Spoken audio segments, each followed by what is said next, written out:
So one of the most common questions that we get in the gym is, what stretch should I do on the golf course? Or actually, it's more, what stretch should I do for golf?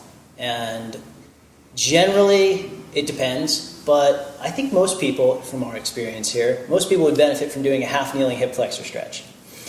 And there's a good reason for this. Unfortunately, we spend a lot of time sitting, and when you sit, you put your body in a position where your hip flexing muscles, there's not just one of them, there's a few, 5, different muscles that do hip flexion.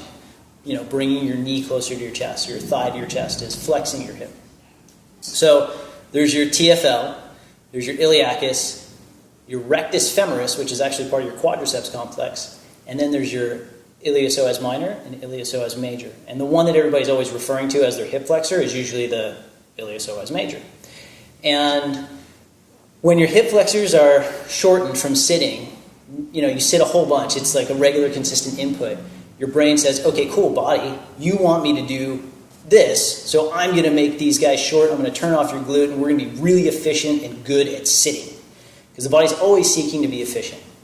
Unfortunately, that does not help us for golf. And when your hip flexing muscles are tight, your glutes usually end up inhibited or inactive.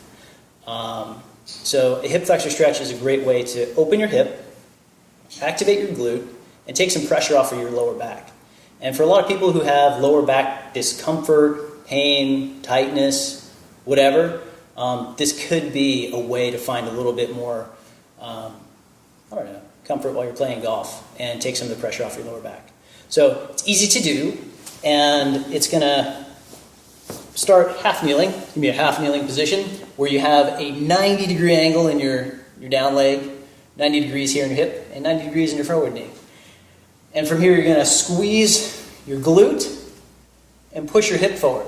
So you see my pelvis is kind of tilting, right?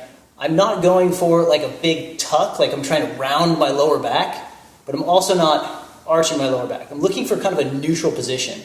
So, you know, if your hip, your pelvis, was a bowl of soup, we don't want to spill any soup out the front, and we don't want to spill any soup out the back. We want to keep your pelvis level.